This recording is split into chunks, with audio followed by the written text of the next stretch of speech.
Hello and welcome to Crucible of Words for yet more Legacy action.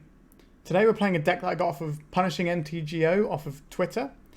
It's a take on the mid-range elf deck that sort of uses Reclaimers and Fiend Artisans, just has a load of stuff going on, but it's kind of gone slightly more into the weird and wonderful packages of things you can find. So essentially the core of this deck is Birds of Paradise, Elvish Reclaimer and Fiend Artisan. So what these things are doing is they're letting you power out an early natural order using things like Elvish Spirit Guide as well. And your natural order is quite often going to get you a Crater Hoof, which is probably going to be lethal because you're going to have Dryad Arbors and all sorts kicking around. But aside from that, it can find you a whole host of other weird and wonderful things, including Archon of Valor's Reach, which you can shut off an entire type of spell with. So against like a Storm deck, for example, you can shut off Sorcery or whatever, and then they basically can't win. So that's quite an interesting one here. We've also got a few other nice little things to find.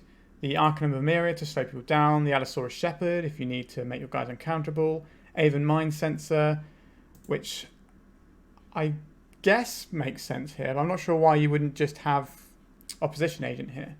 That would make more sense to me. But I'm going to play the list as I saw it, so I'm just going to go with it. Plague Engineer, Collector Roof, Grist. So they're all pretty reasonable and understandable cards here. Now you've got these Green Sun Zenith, which helps find you all your things. They're often going to be Dryad Arbors or something really big. And you've got the Endurances, because you kind of need Endurances in the meta at the moment because there's so many graveyard decks. Having 4 Endurances is fine. They're also just 3/4 bodies for 3, so they beat a lot of stuff in combat from things like Goblins and Elves when they don't have the pumps going, and then D&T. So yeah, it looks relatively straightforward until you're tutoring for something. Then you have to know what you're tutoring for in the right spot. But I don't think that's going to be difficult because we're going to know what we're playing against by the time we're tutoring. So go, okay, we need to get ourselves an Archon, or we need to get ourselves a Plague Engineer and shut some stuff down. Now, notably, Fiend Artisan is the thing that's getting the non-green cards here. So the Plague Engineer, the Aven Mind Sensor and the Archon can only be got with a Fiend Artisan, which is important to note because I'm probably going to try and misclick that and do it at some point, but hopefully not. I don't want to embarrass myself. Onto the sideboard, we've got all sorts of weird, wonderful little bits. Brenton Forge Tender, so I presume that's going to be for things like against Fury or Rough and Tumble out of Delver. Deafening Silence, another thing to Storm, same with the Thalia and the Mindbreak Trap, which makes sense. I imagine this deck is quite weak to Storm, so having some sideboard stuff to try and shore that up makes sense. Snuff Out, if you're going to need to kill some non-black creatures, you're going to board in the Snuff Outs. I think the reason the Snuff Out's used here is because in those matchups, your life total doesn't necessarily matter that much. It's not going to be a race. It's going to be taking their thing out of the way that's going to disrupt you or get in your way so you can carry on your game plan. So having a 0 mana spell is fine. This could come back to bite us against Delver, perhaps, if we board this in, because this kills Murktide Regent, but 4 life is quite a big chunk against an aggressive tempo deck. Leyline of the Void, pretty self-explanatory. If you've got hate graveyards, you've got hate graveyards. We do have the main deck Bajuka Bog as well for that purpose. Force of Vigor, it's very surprising to not see Force of Vigor in green decks these days. It's just ubiquitous. We have Whiptongue Hydra, which is one that I've not played with before, which is kind of interesting. So it's just a 6 mana 4/4 with reach that blows up all flyers when it comes into play and then gets pumped. Which also makes me think that you probably want the Opposition Agent over the Aven Mind Sensor here. But again, we're going to play the list as is. And then a Progenitus for decks where you just need to get a big guy out. So things like some of the red decks that won't be able to deal with Progenitus, things like that. And control decks, they're going to struggle against the Progenitus if you can get one in play, where you might not have enough creatures to do a lethal Crater Hoof, but you can stick a 10/10 into play. Alternatively, you might get enough mana somehow to Fiend Artisan it into play, but I imagine if you have enough mana, it's going to come from Cradle, which means you're going to be getting Crater Hoof. So it seems unlikely to get with the Fiend Artisan, it's just to get with the Natural Order, would be my assumption. Alright, I think that's enough talking about the deck now. Let's see how it goes. I've not played a game with this deck yet, so I'm excited to see how it goes. And let's jump into a league. But before we do that, why don't you scroll down and hit that subscribe button and help me out? I'd like to get my subscribers up, and it doesn't cost you anything to subscribe, and that way you won't miss any of my content. Alright, on to the league. So this is our opening hand. Our opponent is a 60 card deck and we're on the draw. So this hand allows us to play Birds of Paradise or Dryad Arbor on turn 1. And then turn 2 we can play a Fiend Artisan or a Birds again. So I think we keep this. And we start shooting for Fiend Artisan on turn 3. I don't think we use the Green Sun Zenith for the Dried Arbor. I think we're better off just playing the Birds of Paradise here, because this can go and get us more things rather than just a Dried Arbor, as we have 2 mana sources already. So I think we play this out. There is a risk that we get hit with an opposition agent here, so maybe I should have played out the Savannah. Let's find out. We did not get hit by the opposition agent. I think we are alright just getting green because we've got all these Birds of Paradise. Our opponent could cast an Entomb. They did not cast an Entomb. Interesting. They didn't have any play on turn 1. It's a good start for us at least. Another Swamp. Okay, so Dark Ritual on 2. So this is probably going to be Sholdred, I guess. Turak. Okay. Sure, nothing we can do about that. So what we're going to lose here. Okay, that is fine. This is going to get bigger now though. So we have a clock that we need to try and race, but that shouldn't be the most difficult given we have a lot of explosive things in our deck. So we have the Natural Order here, which we can't cast this turn. We can cast next turn. So I think we play out the Savannah, play out the Fiend Artisan, and then we're going to attack the birds to cast a Green Sun Zenith for 0 and go and get the Dried Arbor. This makes our Natural Order bigger. So 5. So we'll have 1, 2, 3, 4. So we'll have to tap both of these. We'll be sacrificing a guide to make our Fiend Artisan bigger. So we'll do the math when it comes to our turn, because then we'll have a better idea of what's going on. Okay, we don't mind about this. It's very unlikely our opponent has any interaction for 1 mana, because it would be a Thoughtseize, if anything, I think, here, to pump their guy. Sure.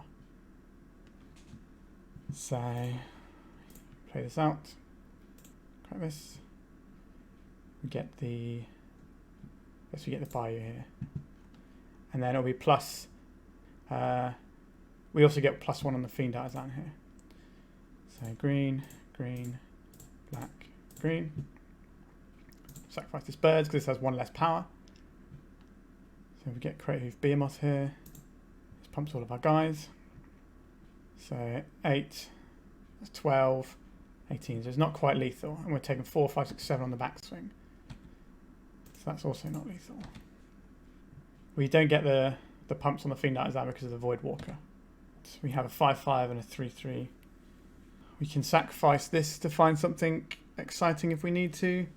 I'm trying to think what we can have that will be able to pump our Create Hoof in a way that will win us the game.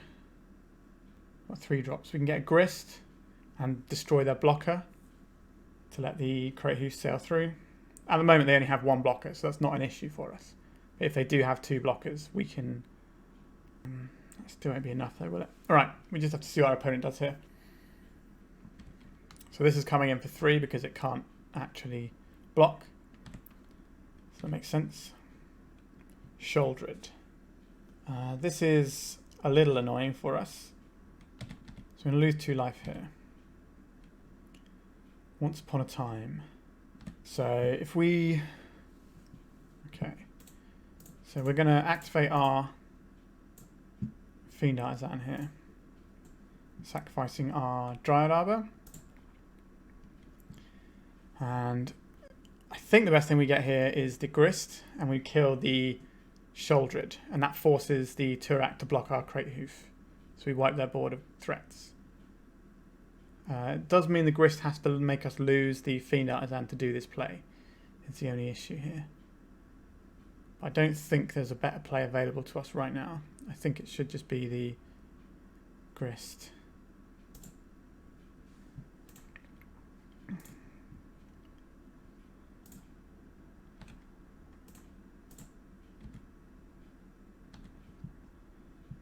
We'll play out the Bajuka Bog in a second as well. So our opponent's on not a lot of life. So if they have a creature, they have to Dathi Voidwalker into our grist, but we get to draw into our deck with the Once Upon a Time. The reason we sacked the Fiend Artisan is because the Crowhoof is 5/5 and the Fiend Artisan can't grow. Okay, so this does not stop them from losing the game. They need a creature that can block or a removal spell. What do they have? Dark Confidant. That is a creature that can block, but it can also just dome them for damage. So this is going to be an interesting one. I think we're going to see what we draw and what we hit off at Once Upon a Time before we make our attack, because this can end the game in the shortest amount of turn cycles. Because if these both come at us this turn, or even one of them comes at us this turn, then we can die next turn. So if we attack and they block with a Dark Confidant, then we're just going to lose the game anyway. Okay, sure. They're sacrificing their Voidwalker instead of killing our grist. So what are they going to get here? A Fiend Artisan? So they just want another blocker here. I think that's a misplay on their part. I think they swing with the Voidwalker this turn to put us to 6. And then they can chump block with the... Okay, they're just scooping it up. Sure, so they swing with the Voidwalker, and next turn they can kill us. So I think they misplayed a little bit there. I'm just curious what the top 4 cards of our library would have been. Top 5, because we also have a draw for turn. Yeah, so we were pretty cold there. Like we have a Green Sun Zenith for 3, which doesn't actually stop what they're doing here. I guess we can't even get the Plague Engineer. Yeah, I think we were actually dead that game and they misplayed. All right, so a mono black deck. A big creature is not going to be good against mono black because they're just going to make us sacrifice it. So they're going to be broadened into various removal. Then on the Void looks uninteresting to me. So they got Dathi Voidwalker, so they're going to be a Helm of Obedience deck. So I think having the Force of Vigor in is going to be good here. The Collector Reef seems fine. The Archon of... not the Archon of Mirror. The Archon of Mirror is fine. Plague Engineer is okay in a push. It trades with Shouldered. The Allosaurus Shepherd is going to be there for pumping rather than making things uncounterable, but that's fine. The Aven Mind Sensor isn't going to do an awful lot in this matchup. I think the Archon here is still going to be fine. If we put this into play, we can get a lot. The Endurance isn't going to do very much because they're not a graveyard deck. So I think it's probably better to trim these two so at least we have the Force of Vigors for if something goes wrong. Do we need Thalia's? Thalia's going to be better than anything else we're doing here. I don't think so, really. Archon of Myria, Plague Engineer, and Endurance. Some more, some removal in this deck would be nice, but it's not really that sort of deck. Snuff Out is not going to do anything because all their creatures are black. I don't think there's anything else we can do here. I think we just roll like this. I guess we could board in a Progenitus for one of these Endurances, potentially. Because we can always pitch it to Force of Vigor, and it does give us just a big fatty that ends the game very quickly if we don't have many creatures in play, due to things like our opponent's Plague Engineers stripping out our birds and stuff. So I don't hate this. I'm going to give this a whirl like this, just because we don't need the Endurances. We might be having slightly too much top end there, but all of our top end pitches to Force of Vigor and the Endurance if needs be. Again, I don't think we're going to need the Endurances, but they're just 3/4s in this matchup. All right, let's submit. Okay, so we have the Once Upon a Time and the Green Sun Zenith. Having a Dryad Arbor in hand is a little bit annoying, but it's just going to get sacrificed to the Fiend Artisan in a bit. I think this is fine, and we'll keep this, and we have this Once Upon a Time. If they Thoughtseize us, we won't cast the Once Upon a Time because they're probably going to hit the Green Sun Zenith anyway, and we'd rather be able to Once Upon a Time knowing what our hand looks like rather than doing it beforehand. So I suspect this is going to be the Green Sun Zenith that goes. So we'll wait until we've got the most information from our draw step before using the Once Upon a Time. The Fiend Artisan is an interesting choice there because it doesn't stop us accelerating out. Okay, so we will cast without paying mana cost. What do we have here? So we have some lands that we don't want. We have a Birds of Paradise that is fine. We have an Elvish Spirit Guide. So what is the pick here? It's one of the 2 green creatures.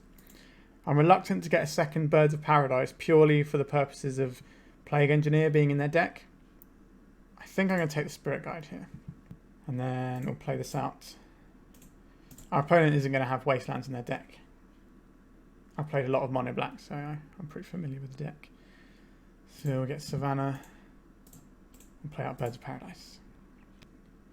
So next turn we can Green Sun Zenith for 2 or 3, depending on what we want. So getting the Grist here is probably going to be quite strong. So I'm inclined to get the Grist next turn.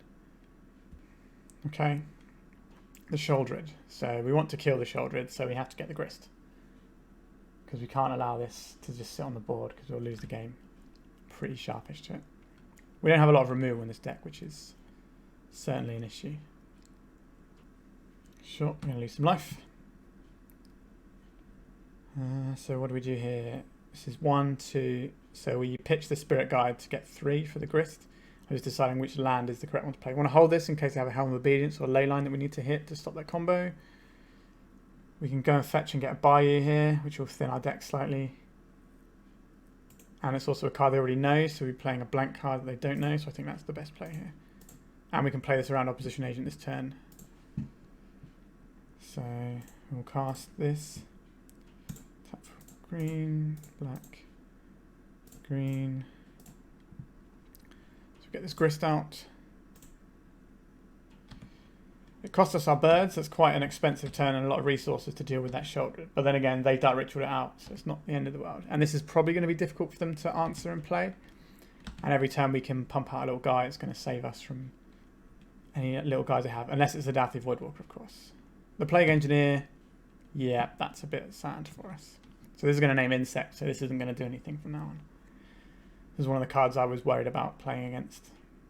Sure, we can still mill us and put counters on this, which is something we're going to have to do, and we can try and use it to... Okay, so this is good. So we don't get the Insect here, but we do make our Fiend Artisan bigger. We can play out this Dryad Arbor, which can chump block if necessary, depending on if we want to keep the Grist alive or not. I'm not convinced we do. I think we can just Fiend Artisan next turn for another Fiend Artisan and just start beating them down, maybe. But getting through this Death Touch guy is going to be a problem. So I'm not sure the best way to approach this.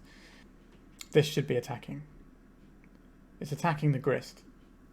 So I can chump block or I can trade here. I think if we chump block, the Grist just gets bigger and bigger.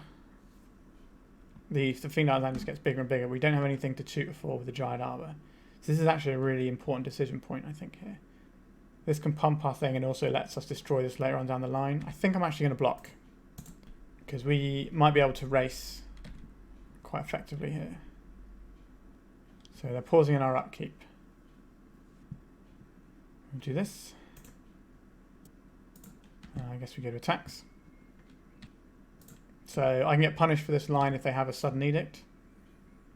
But if they attack into our Grist, it doesn't actually do a great deal. I think we're going to die to the Sheoldred.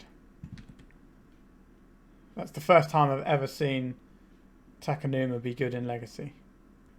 I've played a lot of Mono Black and watched a lot of Legacy, so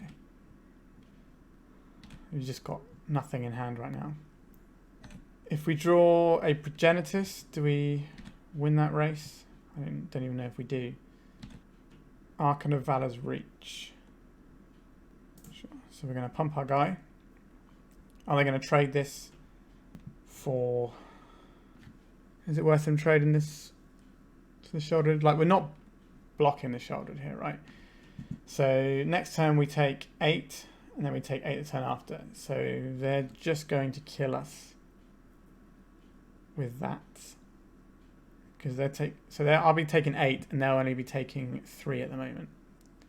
So I think we hold the Fiend Artisan to block. Okay. They can just sit behind the Sheoldred and drain us out. And there's not a great deal we can do about that right now because the Grist... So the other option we had is use the Grist to kill the Sheoldred, losing our Fiend Artisan. But I don't know how we win the game if that happens. Liliana of the Veil. Sure. So if I discard a card here... Okay, so we have a play if they try to edict us here. We can besiege our own land. Oh, this only hits opponents' things anyway, doesn't it? Yeah, I think that we've lost this game. It's never come up before. This only hits opponent's things. That would have been a good line to take, but I think we're just going to get bot for 6 this turn. And we've got one more draw step. They're actually going to kill the Grist. I suppose if I drop any creature, I can kill off their Shouldered, so that makes sense. So last turn, I definitely should have. So next turn, this is on chump block 2. I think we're dead here. I think we just concede and go to the next game. So we did not have any mana acceleration, any removal here. So we just kind of got bopped. Now we could play something like Deafening Silence or Thalia to slow down their Dark Ritual turns. So Deafening Silence shuts off Dark Ritual, and Thalia makes it so it's not as cost effective. Is that good enough? Is that an acceptable play? I don't think the Archon of Emeria here is good, right? This means they can only cast one spell a turn. So this shuts off Dark Rituals as well, but obviously much later on, and the non-basic lands thing is just not really going to matter here. They could have Ancient Tombs is the only thing it could shut off, but we haven't really seen that side of their deck at all. So I think maybe have a Thalia and make things slightly more expensive for them, because on the play we can board those in and try and get, disrupt their Planeswalkers slightly and their Dark Rituals, just put them behind on curve, because we kind of need to do enough stuff before our opponent gets to land a Shouldered. What does this hand do? This hand doesn't do anything on turn 1, which I don't think we can keep. So we mulligan this one. I really like a Spirit Guide so I can make the turn 1 Thalia, but we will keep this and we will get rid of this Archon of Valor's Reach that's not going to do anything for us. So the question is, what do we get here? I think we play this out and get Savannah first, because we can play out around Opposition Agent this way. And we need the Savannah for the Thalia next turn. I don't feel comfortable with this matchup right now. I feel like our opponent shoulders such big game against us that we can't do anything. Okay, they didn't do anything this turn, which means they probably have the Dark Ritual next turn. So we definitely want to cast this and stop that from being a play they can make. This delays the Shouldered for 1 turn.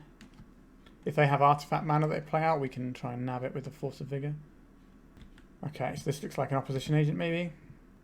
Yeah, it's the opposition agent we played around. It also gives us the information whether or not we're going to attack with this, which obviously we're not going to now. So this opposition agent, again, is going to be very good against us. I get the feeling that this whole deck I'm playing is just very weak to mono black, because you can't answer things like Shoulder, which massively skew the clocks. They have Plague Engineer and they have opposition agent. And this shuts down our graveyard for Fiend Artisan. Yeah, it just feels like a pretty horrible matchup, I think. But it doesn't mean we don't have the tools to do something. Not having a mana source here is a little bit annoying. Put this into play. Might as well get rid of that Dark Ritual. So we can hold back on blocks here, but we're not winning this race right now.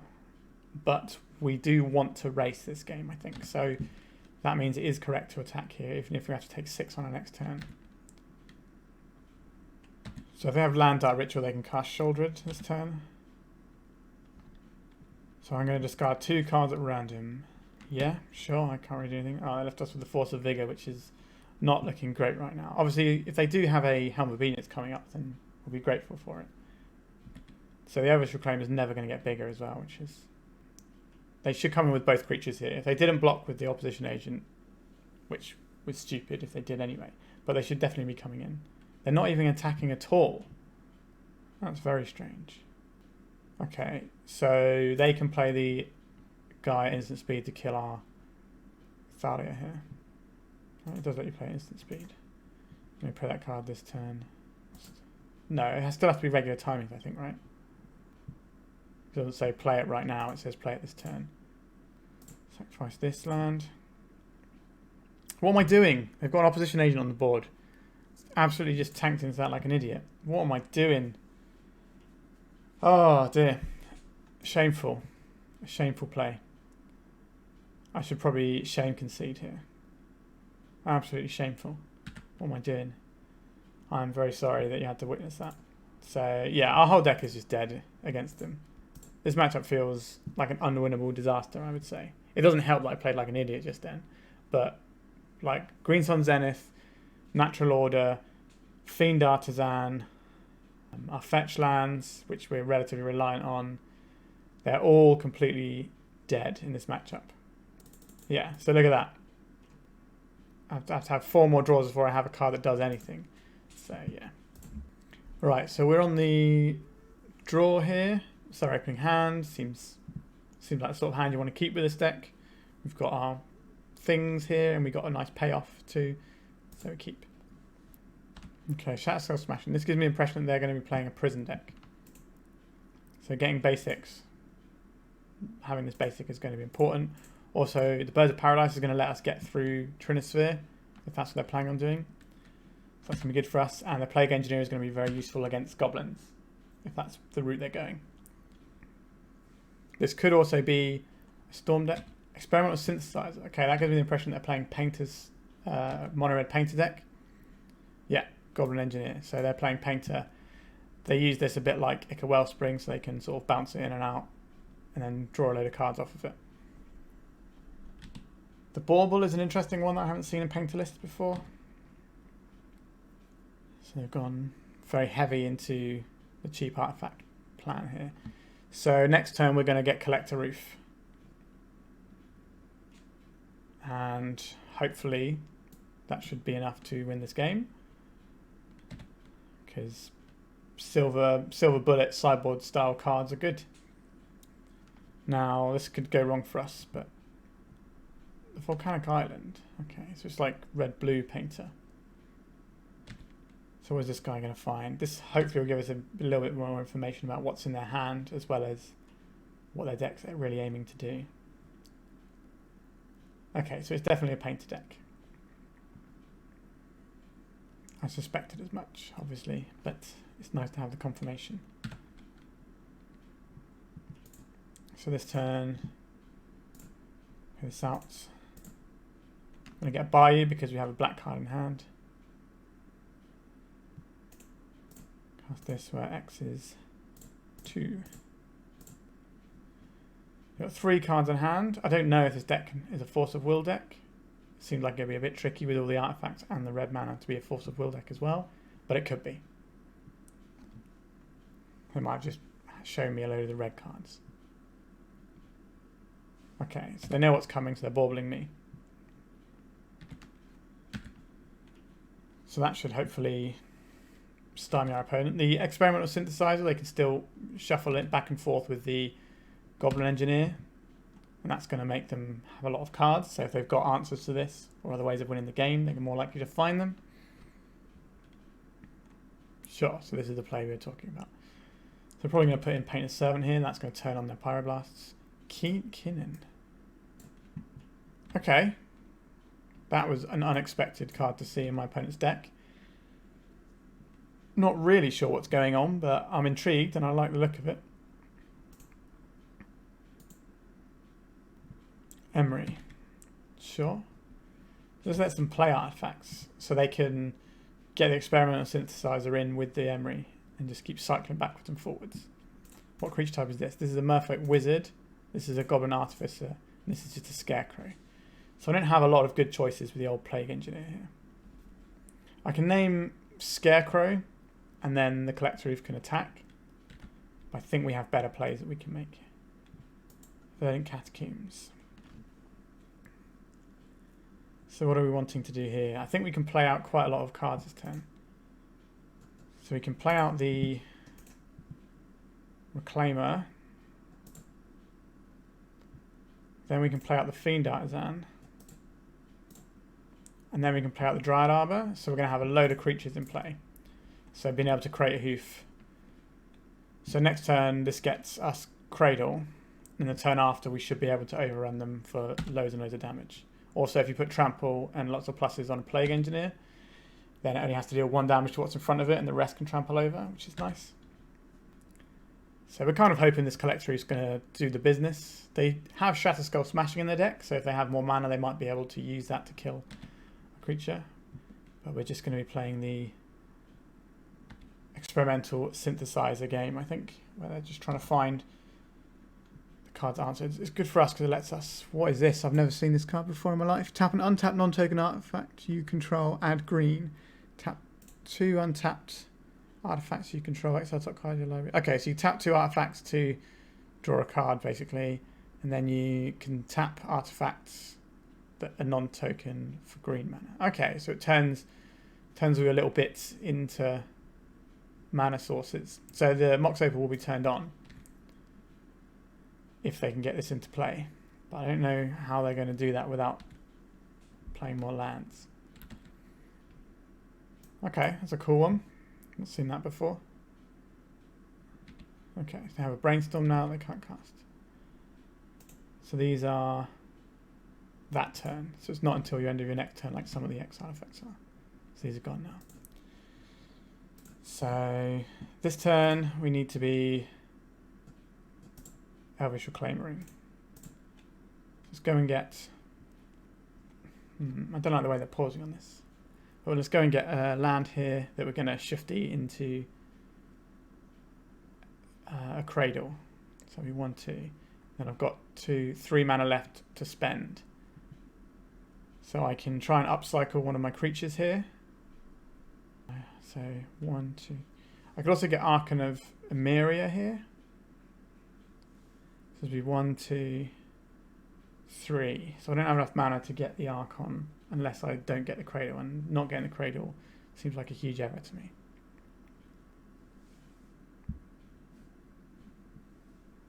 It's Forest. So what is the correct play here? So what 2-drops do we have? We can get another Fiend Artisan by sacrificing one of our mana dorks. But I don't think that's where we want to be. I think we want to just play out another mana dork here. So we have maximum amount of mana on our next turn. So we can make the biggest crate hoof possible. Yeah. I think that's about it. We don't need to attack here. We can just try and wombo them next turn. If they are a Force of Will deck, it means that they might be holding it for something like a Natural Order. But we're not going to Natural Order. We're going to Fiend Artisan. So that's not an issue. Obviously, if we draw the Natural Order, there'll be a tension between whether we Natural Order or Fiend Artisan. So we're going to have 1, 2, 3, 4, 5, 6, 7, 8, 9 mana, which is enough to do this, sacrifice this to get a Crate Hoof and attack with 5 lethal threats. Well, not 5 lethal threats, but 5 threats that will be lethal with what they've got on board. They won't be able to soak it. Also, this guy's going to be slightly bigger on attacks because of the amount of lands in my graveyard. So if they're a deck with Fury, this would be a very good turn for them to play the Fury. So Rug Painter is an interesting one I haven't seen before. I have to ask my friends in the Painter Discord about this one. Okay, so they're still cycling, looking for cards. So they've got a Goblin Engineer now. They don't have the ability to do a lot with it though.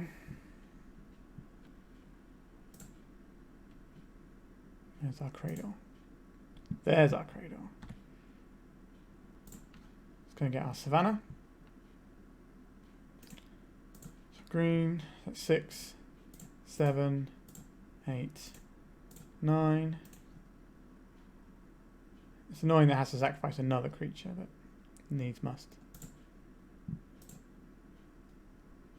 Get the big boy. All of our guys are huge. Tap the creatures. That's many, many damages, and they can only soak up 3 of it. So I think we're going to game 2 here, and we board in our... yeah, so we get to board in Force of Vigor. Seems like a pretty obvious one. The Thalia is going to be good against all their little bitty 1-drops. The Brenton Forge Tender is probably going to be fine, because I suspect they have Fury in their deck. I'd be surprised if they didn't. Is this a matchup we want Progenitors? I don't know. Leyline in the Void is probably good against the deck that's looking to leverage Welders and Emeries. Even Mind Sensor is going to stop them at the top of their line, stop them tutoring with their Engineer. Collect Roof, obviously very good. Grist seems fine. This on Artifact is probably going to be lights out as well. Our deck feels very strong here. Maybe we don't need the ley lines. We have the endurances for that. But we definitely want some number of these things in. So maybe what we're doing is we're just getting rid of the Once Upon a Times, because we have these things, we have Force of Vigors that we can't hit with Once Upon a Time. So that's better. I'm not sure how good Plague Engineer is going to be here. Like, I haven't seen any sort of Thopter side of the deck, so maybe we trim this and then we can always bring it back if we need to. I think the Allosaurus Shepherd might be relevant because they're a blue deck and they might have some counter spells coming in. So it's looking like one of these doesn't make the cut, or I trim one of these. So I'm slightly inclined to trim a Spirit Guide here. The Spirit Guide can help us turn 1 collect a roof more easily though. I think we... Oh no, we can't really get rid of the Allosaurus Shepherd, can we? This is a tricky one to choose what to cut. The Archon of Emeria is going to stop them from playing out a whole bunch of things. Is that a bit niche? Is that going to be... That's going to be doing the same sort of job as a Thalia in that respect, isn't it? But this is also going to stop them on basics, so maybe it is better than the Thalia. So we're either going to submit like this, or we're going to remove something to get that other Thalia in. I think we can just have the Thalia as a thing to tutor for, so we can double up, have an Archon and a Thalia in play. Tax their lands, tax their mana. Alright, we're going to submit. We obviously can't keep this because we have no real way of making mana. Like, we could get very greedy and try and Spirit Guide into Dryad Arbor, but I think that is just too risky. This hand makes a turn 1 Fiend Artisan, then doesn't really do a lot after that. We don't really have more follow-up creatures. We have our Natural Order and our payoff, and we have this Paducah Bog, which is possibly going to be okay, but we might not be able to get it down at the right time. So I think we mulligan again. Yikes. This is a little bit... Maybe I should have kept that first hand and just tried to YOLO it, really. Yikes. I think we keep this against my better judgment. And can't really afford to get rid of our green sources here. I think we have to get rid of the Allosaurus Shepherd.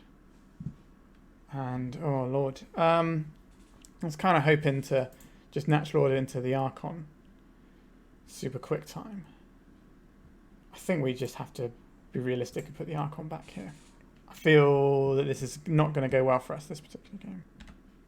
Okay, so we have the Saga, which is also going to be... So they're a rug deck with Saga as well. That's quite greedy. So this is also going to be good for our plan of the Avon Mind Sensor. Like, we don't really get a chance to do a lot in the way of planning right now. So if they has bauble us, that would be useful for us. So we can see they've got a Flusterstorm in. Surprised they're not baubling us here. So let's go and get a Dryad Arbor. So we can convert this into a Dryad Arbor as well, if we want to. But we're not really going anywhere if we do that. I think we're better off just playing this Paducah Bog. We get rid of the Synthesizer. They still have the Bauble, but that's a slower way of drawing cards. I don't think we can Green Sun Zenith this turn. I think we need to wait till next turn, then we can go 1, 2, 3 and get a Collector Roof. Now, if they have Painter and the mana to cast it this turn, and the mana to activate this, like a Lion's Eye Diamond, then we're just dead. But you have to play with the hands in front of you and hope that it works usually. You can't... There's only so much you can mulligan, I think. I think this hand was fine to keep. Like, it was 5. I don't know if we get any 4s that look any better than this, unless they just put a Collector Roof into play turn 1. But that requires a very specific set of cards. So our opponent's got quite a few cards. So if they've got something like a Daze or a Flusterstorm, we can't pay for Flusterstorm, we can pay for a Daze type thing. It's unlikely they have a Daze because of what the mana they have. Okay, so we just get the Collector Roof. So it means they probably have a removal spell or nothing. We're going to keep this in hand. I don't think I want to just get this off. I think we can let them have one more card and give myself a 3/4 body. So what is this going to get them, is the question. Do they have a 1 mana removal spell that's an artifact? I don't think one exists. So they're probably just going to get... don't know what they can get here, really. Okay, a Pithing Needle. So this doesn't seem that exciting. I guess they can name Elvish Spirit Guide, they can name Fiend Artisan, and they can name Grist. So I'm guessing it's Fiend Artisan. Allosaurus Shepherd. Okay. Interesting that that's what they're scared of when I have no elves in play. So if they pitch this bauble now, then we can endurance it away and we leave them without a lot of resources. They can't actually pitch this because of the Collector Roof. So they have no mana. Yeah. Okay, our opponent looks very far behind now. So this gives us the mana to cast endurance. Attack with all our little guys. And the slow march to killing our opponent continues. Or begins even. If they attack with the Emery, we can catch it in combat and that'll really annoy them. I think they'll hold it back on blocks though. I think this is best to cast now. Just get it out of there. I think just having a guy to speed up the clock before they draw something is useful. We have another one to back it up with. Yeah, this game brought to you by Collector Roof, really. Okay, so they have a land now. Does that make me want to hold back this endurance? Like, they still need to draw another land as well. I think we just play out the beats and just attack people for damages. Oh, I didn't need to tap all that, did I? So, yep, so we just keep attacking. Okay, we were going to play out the Elvish Spirit Guide this turn just to add another attack. Okay, so our deck didn't feel amazing this round, to be honest. But this one little Collector Roof did just completely won us the game twice. I also think our opponent's deck is very greedy. So it's got the Saga and it's a rug deck. So I think it's pulling in possibly too many directions, but I'd have to see the list to know more about that. That's just my instinctive impression. Alright, let's go on to the third round, I think it is. Right, so we are on the play. This is our opening hand. It doesn't do anything on turn one. And it's kind of slow, really. I think we can get better than this.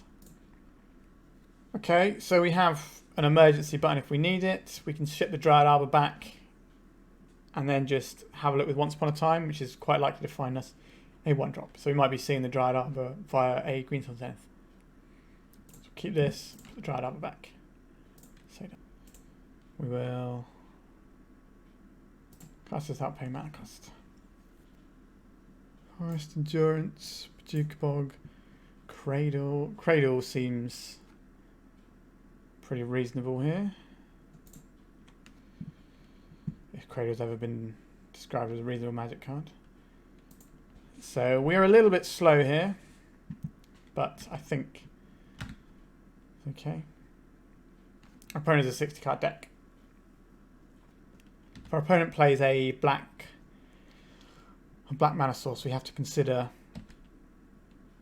Okay, so this is going to be one of those games where Collector Roof might be good, unless this is just Delver and it's just there for the... Yeah, okay, it's just Delver. Okay. Alrighty then. Sacrifice this. A little bit exposed to Wasteland with our hand here. So our plan is hopefully to... can we afford to play around days here? I don't think so. Basically what we want to do is we want to force through an endurance. So if that means eating a daze on this so we can cast endurance next turn, then sure. This probably means they have a removal spell rather than... They probably have a daze as well, which is super awkward. But we need to draw a mana source so we can play the... Okay, so they're brainstorming to get the Delver to flip, which is the aggressive line, which makes sense given that I'm representing a deck that has a lot of combo potential and the ability to win out of nowhere. So they're going to bash us for 3 this turn. They haven't played a Wasteland, which is good for us. I'm assuming this is getting Lightning Bolted. Yeah, there you go. So we do need to draw the mana source of Endurance, but we might need to... a second... Do we even have enough time? 1, 2, 3, 4. So the Murktide Regent can just come down and kill us pretty soon. 1, 2, 3, 4, 5, 6, 7. Yikes. Wow, the only real play we have available to us is this. If I daze this, it doesn't impact how quickly the Murktide. So the big question we're asking now is, do we Endurance to stop the Murktide coming down this turn?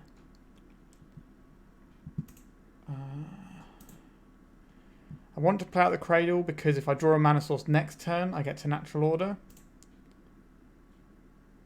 And I can play the Archon and shut off all instants. Or I can shut off all creatures and just have the biggest creature on the board. Both of those are fine.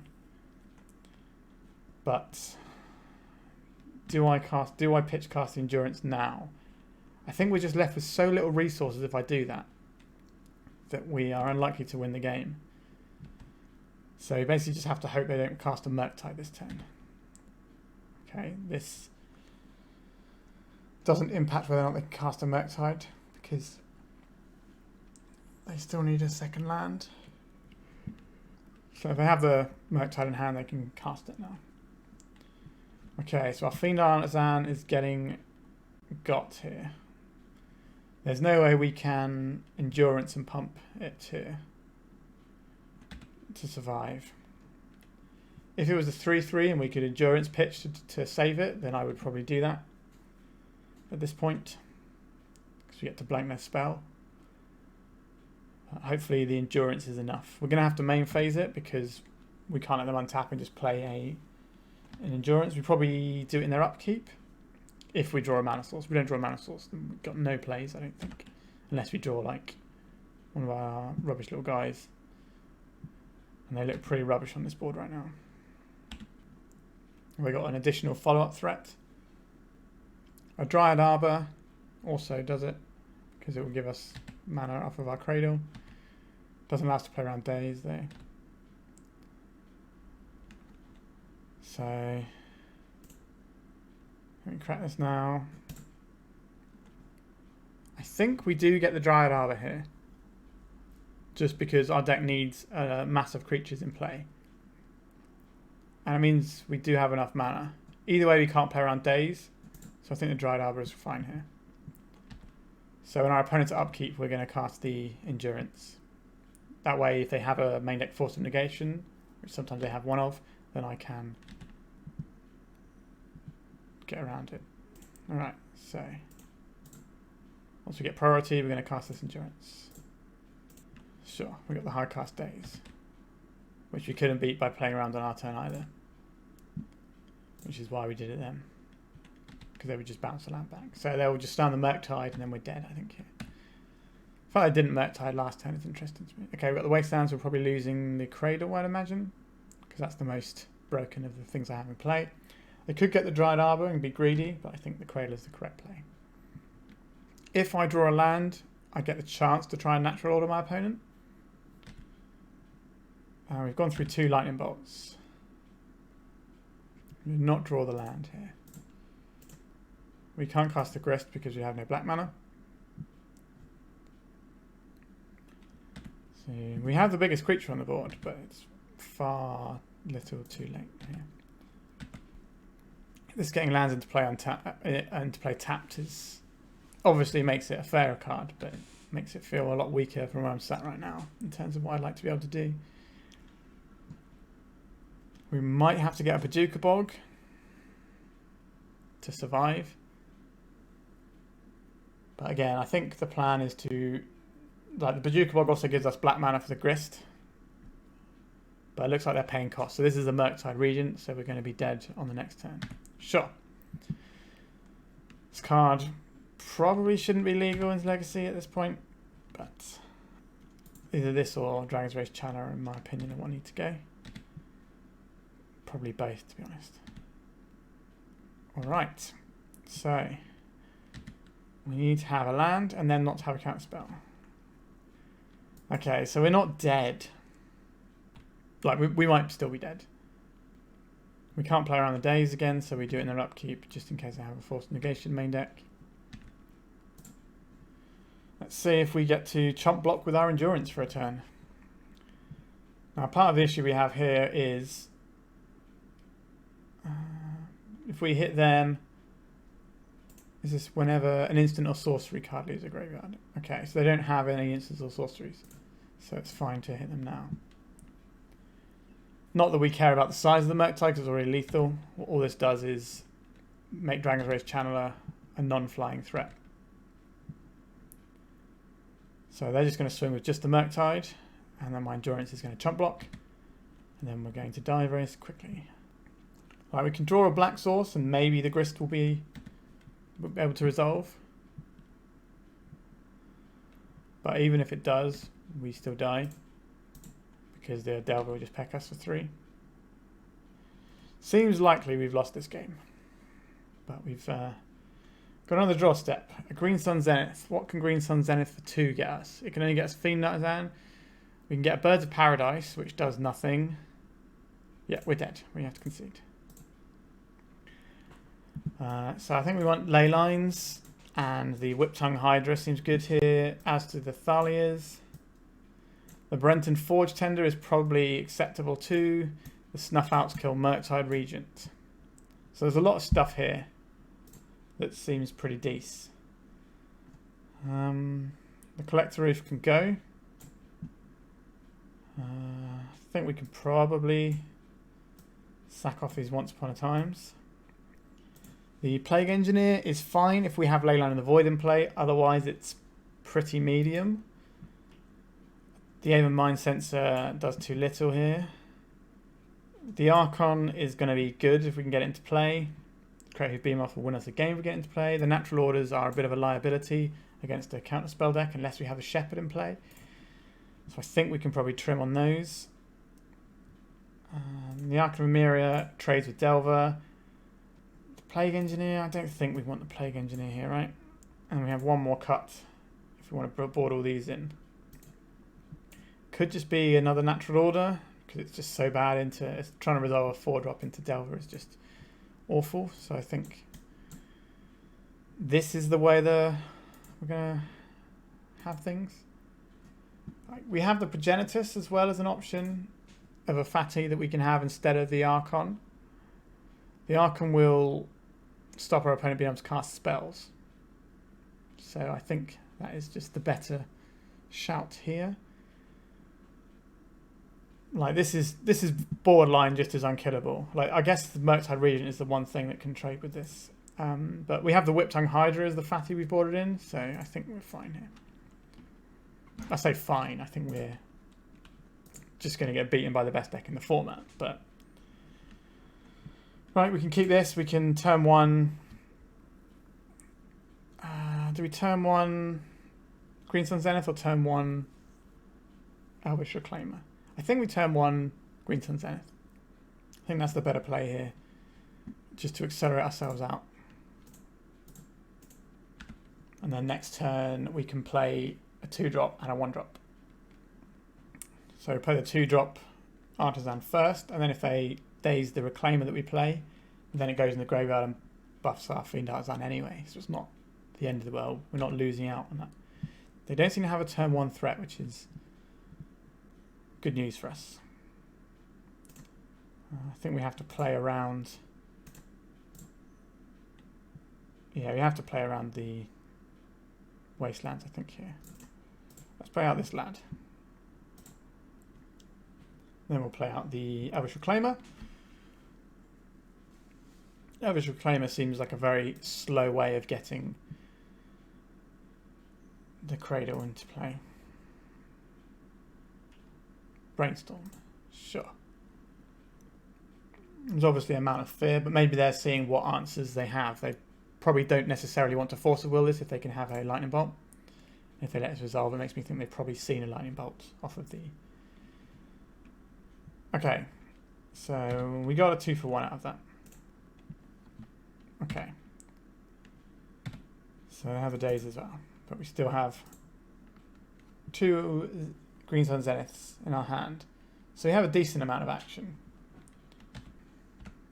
And our opponent got set back on lands. We get the Archon, it will slow down their mana production a lot. But again, it's going to play us into a daze if we do that. But I think... No, we can't get the icon with green suns, can it? Because it's not green. So I think we're probably just getting... Is it Grist or is it just a Fiend Artisan? So we can have a Murktide Regent next turn. But we can't really defend our Grist if we play it, so... Caracas. That doesn't really do what we need it to do. It's just a very unexciting land. So if we can Fiend Artisan around days, or we can get an Endurance that plays into days. If they play a Murktide Regent on the next turn, we lose the game. So I think we have to Green Sun Zenith for Endurance here. Yeah, trying to play some sort of mid-range pile against Delver just feels ridiculous. It just doesn't feel like you're even playing the game of Magic properly. Alright, so we get to get rid of a lot of their power this time though. So if they'd have dazed this, then we lose the game, I'm pretty sure. Because they're probably untapping to Murktide. But now they can't Murktide. So this game has turned around a fair bit. We'll probably have to Endurance next turn because they're going to have enough cards in their graveyard to play a Murktide. If they just start putting everything into their graveyard, then it's definitely going to give me the impression they have a Murktide. So they kept with the Surveil, which doesn't bode well for us. And a Delver. This is not particularly threatening for us. So if the previous Endurance worked, there's definitely an argument for just doing another one and just trying to win with 3/4. Alternatively, we can try and Grist and just value our way out of this game that way. Birds of Paradise. So this time we can Endurance. We can get another Endurance around days. We can get Endurance around days, or we can get Grist around days and then start increasing our board of just value things. And it'll also give us a removal spell in the bank. So I think we Grist here. We don't need to snipe anything down yet. We can just hold the Endurance if they want to 2-for-1 themselves. So let's put this out of lightning bolt range. And then I will play this Birds of Paradise out. This line is vulnerable to End the Festivities. But I think the best value engine I can get is just a Grist. And obviously we're Hellbent and our opponent's got cards in hand. So we need something that we can grind a bit of value with here. Petty Theft. On the Grist. Sure. That's a bit of a stopgap measure on their part. And we have the Birds of Paradise to tap for black next turn anyway. Does mean that next turn they can play a 3/1 flyer as well. So they've currently got 2 things in their graveyard for Dragon's Rage Channeler, so they're not going to be attacking us this turn with anything. Unless they really want to just lose their creatures to my Endurance. This can get a buy, so we don't have to tap our Birds of Paradise in case we need to use it to chump block for some reason. Black, green, green. Let's play out Your Friend of Mine, Grist. Once again, I think we up this, and then next turn we can go down with it if we need to. This turn we're attacking with our Ground Pounders. Not the Endurance, but the 2/1/1s. If these want to trade with any of their threats, then I'm more than happy to take that trade. The Delver did not flip, so that means they've got a land or a creature in hand. I guess it could be the Mishra's Bauble. Our opponent not playing anything is pretty good news for us, though. A Boseiji. They tend to have basic land in their deck, so this isn't going to do the most for us. How many creatures have we got here? 1, 2, 3, 4. So I think we're just going to go up with the Grist again. And then we go to attacks with our army of ever-increasing 1/1s. We have to hold this guy back in case the Delver flips. But at this moment in time, we're doing all right. We have a Boseiju, which doesn't really help us a great deal. So they're just going to play the 3-1, yeah. So if the Delver flips, the Grist can take a hit and the Endurance can eat something up. Alternatively, I can block with the Birds of Paradise. They'll either have to attack with both of their flyers or neither of their flyers here. I think attacking is bad. Yeah, okay, so they've come to the same conclusion. It's going to become difficult for us to attack with the 1/1s now, though. Our opponent's on 11. 1, 2, 3. Okay, so we have the natural order here. So if this resolves, we just win the game, which is probably fine. So let's try that. Let's try winning the game. Our opponent has 3 cards in hand. It has to be Force of Will, because we have enough to pay around days. We'll sacrifice this Summoning Sick Lad. Do you have a Force of Will in hand? Considering how much they bricked on the Insectile Aberration, the chance of them having another blue card seems low. Okay, so they did have a Force of Will in the Murktide region. Sure, so we got Murktide region out of their hand.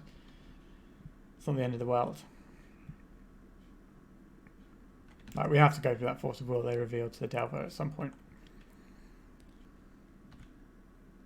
This does mean Murktide Regents they draw from now on alive, which begs the question of whether or not I should attack with the Endurance.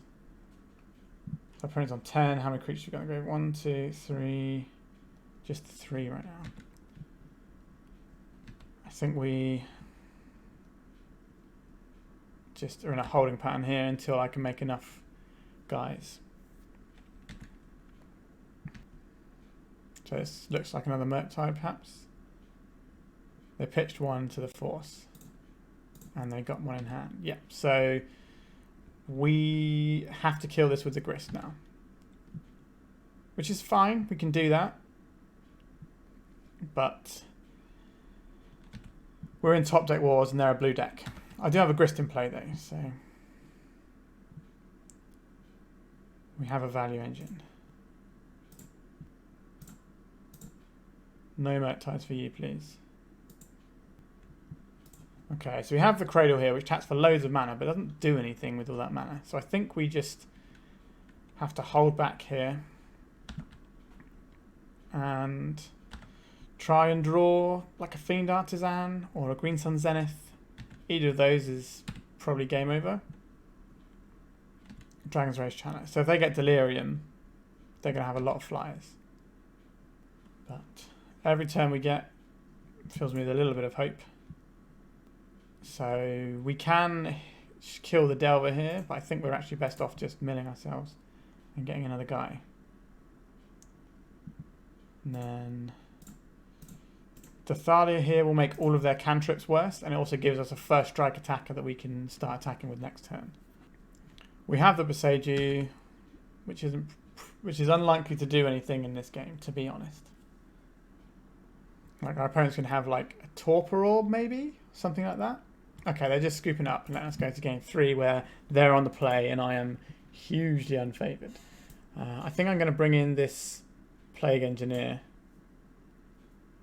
in case we can get them with the Endurance, because we're going to have to do some hard work, I think, here. Could probably just bin off the Natural Order, I think. Our opening hand doesn't have an ability to cast any spells. We have to run again. This opening hand has a 1-drop. It has a Snuff Out.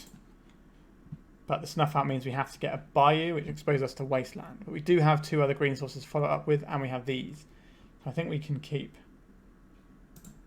And we have to bin one of these cards off. I think we probably bin off the Elvish Spirit Guide here. The Elvish Spirit Guide does let us get 2 Birds of Paradise in the play, but then what is the point of that? We don't really have anywhere to go with that. This hand doesn't feel great to me, but it does mean that we have a lot of live draws in our deck. Okay, so they've had the optimal start of Dragon's Rage Channeler.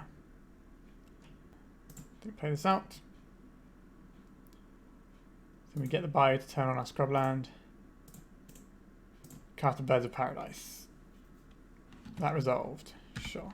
If they go to Wasteland us, I think we just snap off the Snuff Out because that's our only swamp. There's definitely an argument for just hitting the Dragon's Rage challenge straight away, but if they have the days here, okay, it looks like they're just trying to get the value from the Rage Channeler. Okay, so no permanents for anybody, sure. This actually allows us to get the basic, so I'm very, very into getting the basic here. If the last Birds of Paradise resolved, this one's probably going to as well. Yeah, okay, so we have some mana, so we can get above any dazes they draw now. But we don't really have a lot going on. We need to find action. We have a lot of decent draws, so that's not an issue. Land, creature, instant. Petty theft. Okay, they're just bouncing our guy. It doesn't seem greatly threatening to me. So, play this out. And play this one. All of our other spells have resolved so far, so let's see if this one does. A daze would be a really annoying one. There's the daze. Sure. Alright. So they still don't have enough to make DRC into a 3-power guy. But they do have enough to make a Murktide. Delver of Secrets, sure. And we've lost our only fetchable black source.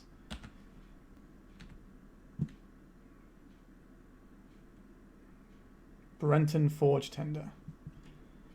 That's not really the one, is it? Okay, so play this guy out. Then we'll play this out. And then next turn, if we draw an Endurance or a Green Sun Zenith, we're looking pretty happy, I think. Well, if it resolves. Fiend Artisans are big. Even a Bajuka Bog isn't the worst thing in the world to draw here. Like, we can take 3 for a couple of turns. But it won't take long for this Delver to clock us if it flips here. And it should flip because they're brainstorming. Submerge. Okay, so if we do any sort of fetch landy type stuff, we're going to lose a creature. A follow-up Delver, which is also going to flip because they brainstormed, knowing that they were going to play the Delver. So they take us for 3 this turn and then 6 next turn. We don't want to block with the Birds of Paradise. We need that to play around days if we have a Green Sun. And we need creatures to make our Cradle do things. Archon of Valor's Reach.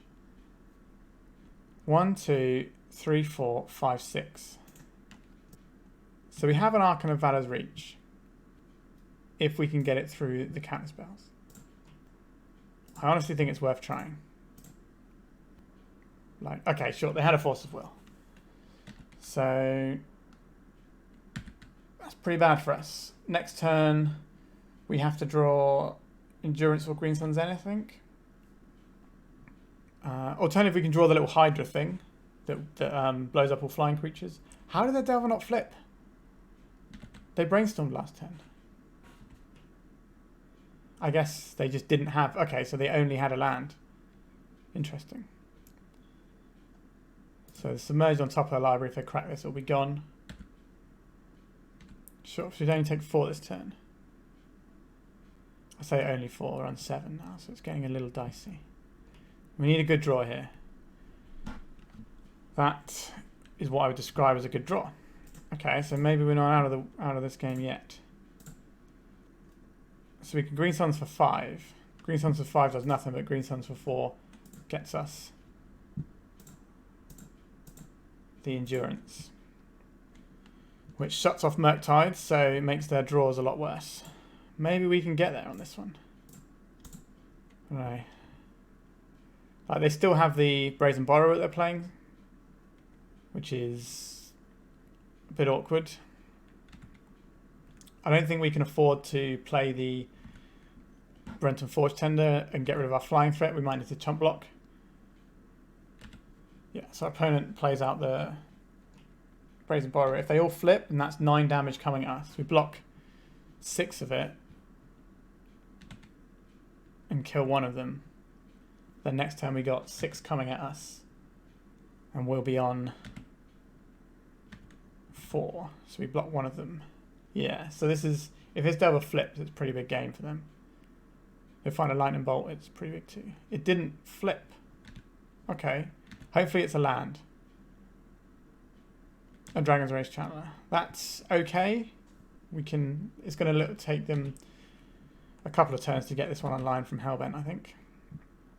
So they're not going to attack us this turn. And if we can draw something good here. Another Cradle, which doesn't do anything here. I really want to play this Brenton Forge Tender, but I don't have a white source. So we're in a horrible situation of saying go. And all that's going to happen is these are going to flip and there's going to be 9 coming at us. They're going to flip this turn. It didn't flip. Is it another DRC? Yes. Okay, so if they ever get Delirium, we lose this game. But we put ourselves in a position where the Plague Engineer that we boarded in is very good here. Can we draw it? No. We've drawn a Windswept Heath, which we don't really want to crack. Because that puts us to 1. It changes the amount of turns it takes our opponent to kill us and the amount of creatures they get through. So if they have... Like if they draw an EI next turn, we probably lose the game if we crack this. So we can crack 1. This will take 1 and we get a Brenton Forge Tender. I don't know if we want the Forge Tender. I honestly don't think... If they draw an EI, let's say all these attack us. We block 3 of them and take 6 and die. If they don't draw an IE, then... Okay, I think we just have to leave this potentially for getting a Dryad Arbor on the turn we need to do something. Or if we have a more high impact white card, like an Archon of Emeria. Okay, so they have a Ponder in hand. So they cast Ponder. This might be able to flip all their DRCs as well. If all their DRCs flip, then we lose the game anyway. Okay, so 2 lands in the bin. That's good for us. Means we're still in this game. Like they could have, if they find a sorcery, like an instant here, they cast like a Brainstorm, and they can do flip some cards in, and go up to 3. So they need to find either a creature or their enchant or their artifact to put in the bin. So yeah. Ooh, Dragon's Rage Channeler shouldn't be legal in Legacy. It's my hot take. I think the card selection you get off of it is too strong. Okay, so they found the Brainstorm, which was one of the scenarios I said that I didn't want to happen. So they put a card on top of their library with their Surveil triggers, which means we must be dead. You wouldn't leave it on top unless it lets you kill me. Okay, so they're just putting the Ponder on. Okay. So we're not dead. They're valuing a Ponder over a random draw there, which is pretty acceptable. They also know what the top card of their library is because of the Ponder. Okay, so attack. That seems very strange to me here. Oh, I should have gotten to get a Dryad Arbor here. That was an error. I just went too quickly. So this wants to take out one of these. This wants to trade with one of these. This has to chump block this turn, I think. So we should be able to. We should have blocked this with a Dryad Arbor here. That was an error. So we need something good here. Like maybe we should have kept the Dryad Arbor for the purposes of a big Crater Hoof turn or something. So I think we have to get the Arbor now, just so it can tap for mana and our Cradle does more. Yeah, it was an error not to offer the trade there if we're trading with other stuff. So we've just drawn into nothing here. We can go and get Savannah, which puts us to 1. And we just die. Yeah. Just can't beat Delver. Like, we had some pretty good draws in there. But, yeah, we're just dead. I think Delver's just a bit too strong for decks like this that are just a bit too fair. Alright, we've got another round to do, I think. So let's carry on. Okay, so we're on the play for round 4. Our opponent is a 60 card deck. We have Bird of Paradise into Fiend Artisan or Endurance, so I think we can keep this. We're just going to get basic because we don't know what our opponent's playing yet. We have the Endurance to pitch if our opponent is doing some sort of reanimated shenanigans. Shatterskull Smashing. Tapped. My initial assumption is some sort of prison deck. Which means basics is going to be the order of the day here. Just don't want to get Blood Mooned out. We need double green to cast some of our spells. So we'll cast this little lad. Then we'll cast this little lad. And then we'll pass a turn. And then next turn we can start chewing up our creatures if we want to get more exciting things.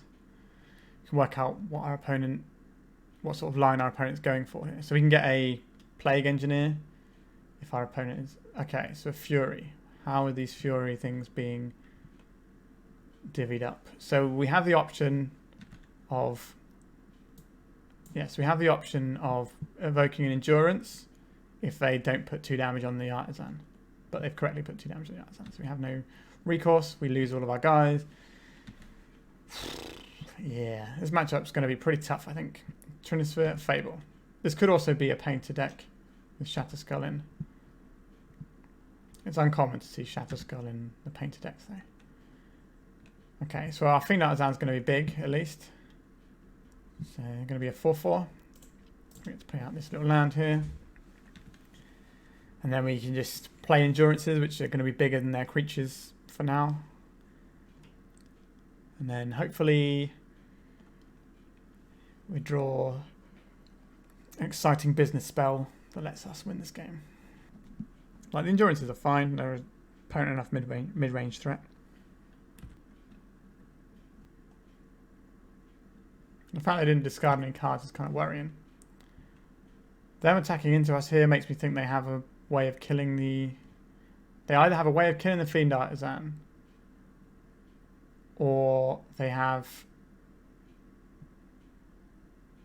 I think we just let this through. If they kill the Fiend Artisan, or that they have something really, really good that they need to cast with the treasure, would be the other option. But I think the 2 damage isn't really a big deal for us. So we can let that through because we don't really want to lose our Fiend Artisan because that's one of the main things we've got going on. It could be a Fury this turn. They were hoping to nab both our creatures. I'm not quite sure how this deck reliably beats Furies.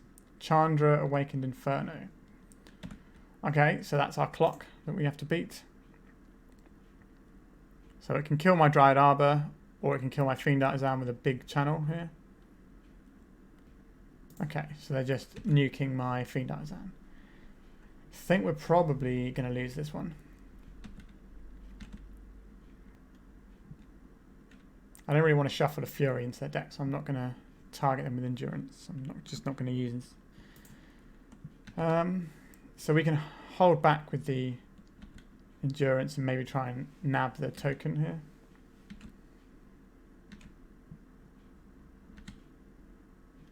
They shouldn't really attack into this. They should know there's an Endurance coming.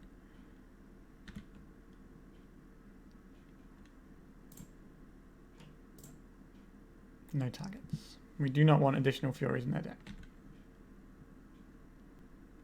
Our creatures are better than theirs for now, but they have this Chandra that's gonna... They can minus the Chandra and trade it to kill the Endurance, which feels fine from my side of the equation, so they're probably not going to do that. 1, 2, 3. Ensnaring Bridge. How do we beat Ensnaring Bridge with this deck? I'm not sure we do. Let's have a little check of the deck list. Ensnaring Bridge.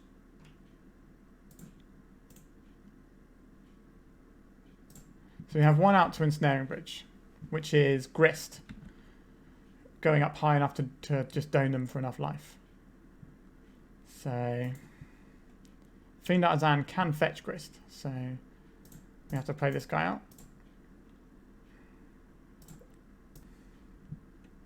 We can't attack with anything apart from a Dryad Arbor, which we really don't want to attack with.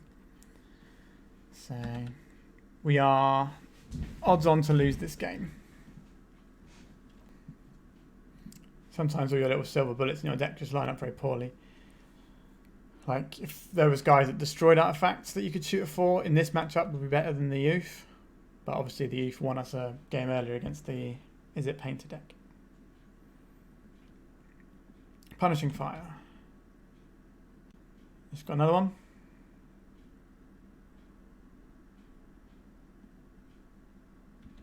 No, just going to Chandra it away. Sure. Same difference. We don't have many turns to sit through this, really. Because the Chandra damage clocks up pretty quick. Every time they go upstairs with it, anyway. Right, what have we got? Once Upon a Time. We're not going to cast it, right? So let's have a look. Is there a grist? There is not a grist. What does Elvish Reclaimer do? It finds us more mana and thins our deck.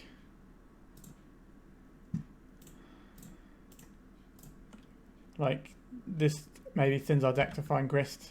That's the level of screwed we are in this game, so.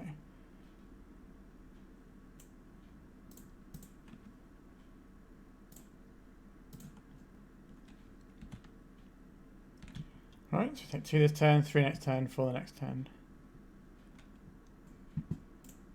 We have a creature that can attack. This doesn't do any damage. Have we got anything actually good that we can find here? I don't think so. Let's just do this now and then we can F6 a turn. We're going to need black mana, but we have...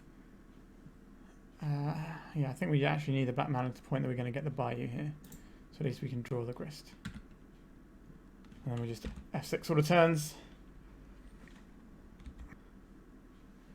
So our birds die as we want to have black mana. So we've got redundant black mana here. So they can copy a lot of creatures.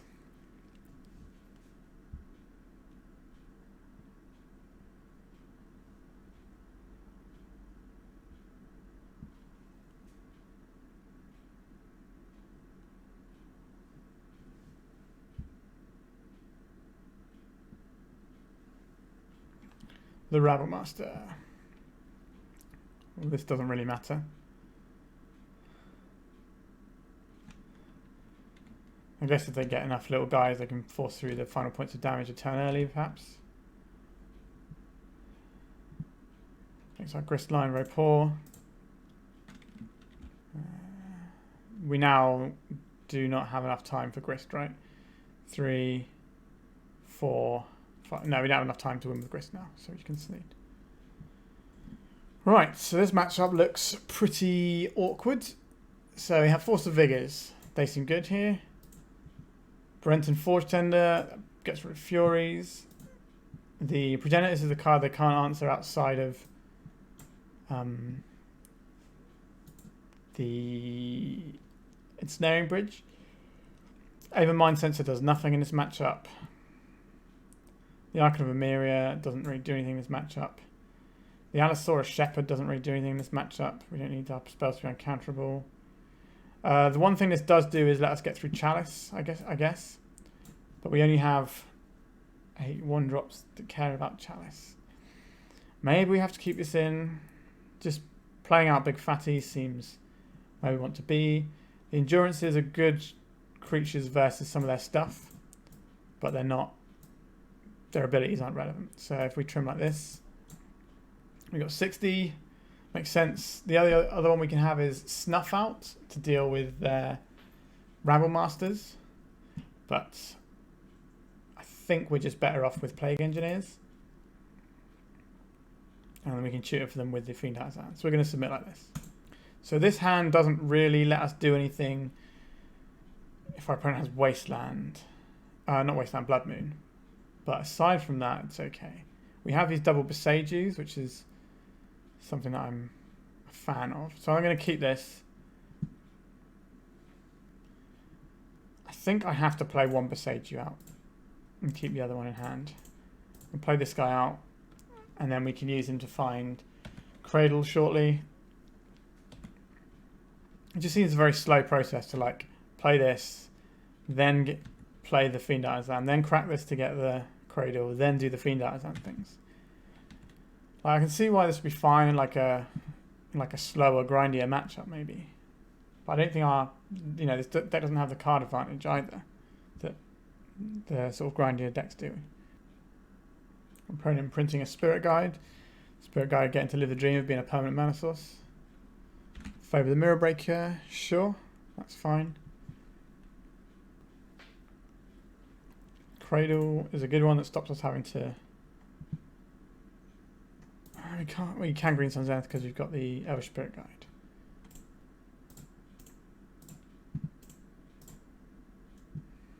So I think we go and get the Fiend Artisan here. We could get a Collector Roof and shut off the Chrome Mox here. But I think we just want our guy that finds all of our bullet targets, right? We're incredibly cold to Fury, again, which feels like a massive problem for this deck.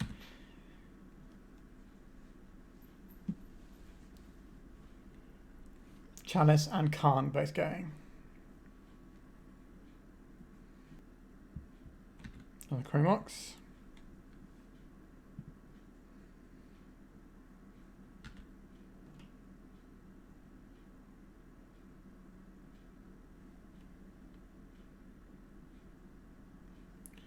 Chandra. Yeah, this is pretty bad for us. So this is going to take out our Fiend Artisan. Yep. So the Collector Roof probably would have been pretty good there, but again, we didn't really know that. Surprised they didn't tap the Shaman there. I guess they want to keep their Chandra alive. That makes sense, actually. What am I talking about? Put out the Arbor, tap this for green. Let's have a look. Birds of Paradise. Our aim is to hardcast this Crate Hoof in our hand. So we currently have 4 mana here, 5, 6, but we need more than that, so we have enough lethal creatures.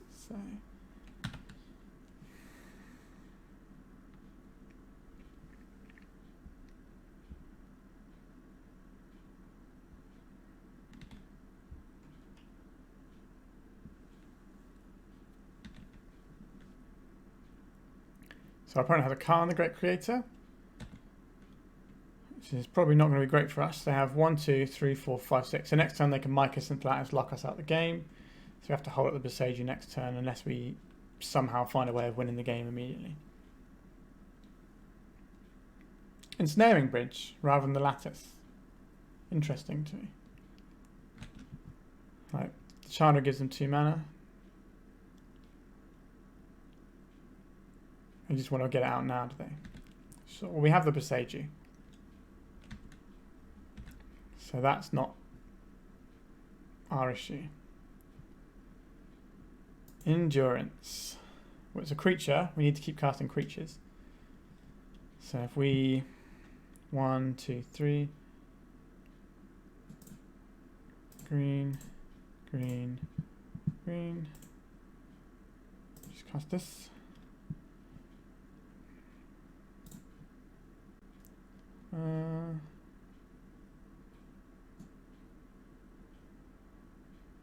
Yeah, they can have another Khan and a redundant city and shuffle into their deck. That's fine by me. So our plan is now 1, 2, 3, 4, 5. So we have 5 mana. So if we draw another Cradle, we can win the game next turn because we blow up the Ensnaring Bridge end of turn with the problem we have right now is that our opponent is probably going to get the Lattice this turn and Lattice us out. Like, we do have the answer to that, but it means we don't have the answer to the Ensnaring Bridge. Okay, so here comes the Lattice, I would have to assume. Microsynth Lattice, sure. So we put this on the stack and we float green.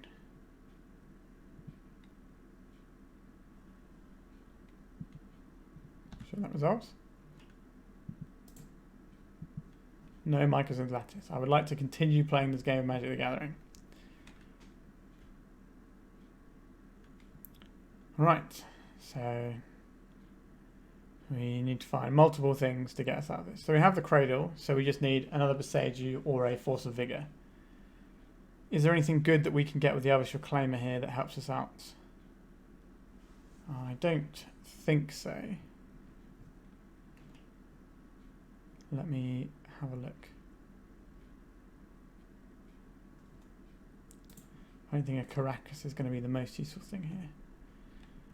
So I think we just have to say go and hope to draw Force of Vigor.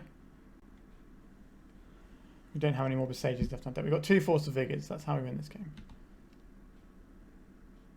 So these can attack. They can draw up. They can attack to gain some... they can attack to gain some treasure tokens if that's something they want. But it seems like mana isn't really the issue for them. I'm not sure why they didn't just throw this anyway, just for another resource to have. Means it's easier for them to empty their hand later if they need to through the Snare Bridge and need to stay empty. Another Karn. Sure. So this probably gets the liquid metal coating, and then they start hammering down all of our permanents. That's my assumption here. Yep, there you go, the liquid metal coating. So they'll use this to turn off our Cradle for a turn. And now they're going to start slowly whittling us down with the Chandra. Not great for us. But we still have the Force of Nature draw. Force of Vigor, sorry.